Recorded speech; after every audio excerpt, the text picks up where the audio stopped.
Hazing continues to be a big problem here in the U.S. In fact, there were about 59 hazing deaths since 2005. So naturally, some lawmakers want to pass legislation that would take care of this. They want to pass anti-hazing legislation.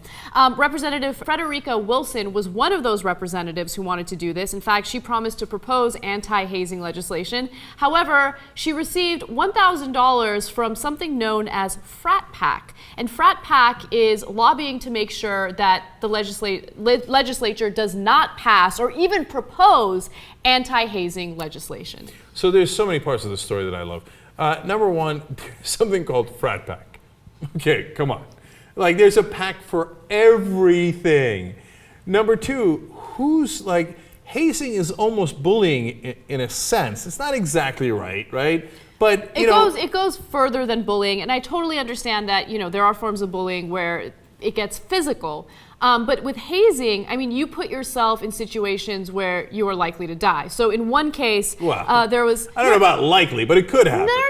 Okay, look, there was that whole story about the band member who had to go on a bus, and when he got on a bus, 14 different people started beating him down. That was an initiation into the frat, or initiation into whatever group he was trying to join. There was another case where this kid had to go into like a dark field, and members of the fraternity initiated him by beating the shit out of him. He suffered severe brain injuries, and he died as a result of it. So situations where people are jumping you, I mean, that's what you hear about in gangs. That's how gangs initiate people. Right, and there's a lot of physical aspects of it. Obviously, over drinking, you could die from alcohol poisoning. Now, look, that's very rare. Okay, it's very rare. Yeah, 59 deaths since 2005.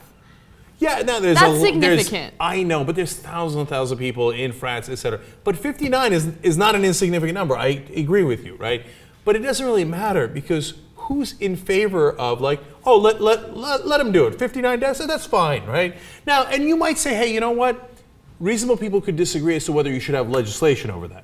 Okay, that's a very reasonable argument. But for someone to go on a pro-hazing campaign is a little funny, to say the least. And they're like, dude, bro, we're Frat PAC. We're totally pro-hazing. And then the final part that I love is how cheap the politicians are. $1,000. $1,000 will do it.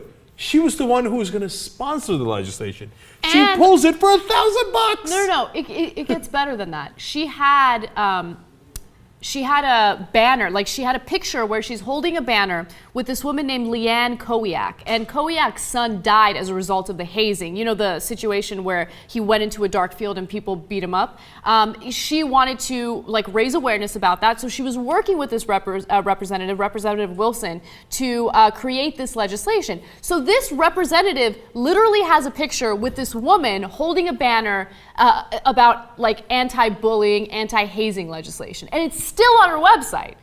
And she never sponsored it. She never even introduced it. The media has asked her why she hasn't introduced it yet. And she's like, oh yeah, I'm getting to it. There were a few things that we needed to kind of change about the bill and blah. You're not going to propose anything. Let's keep it real. We've been to this rodeo before.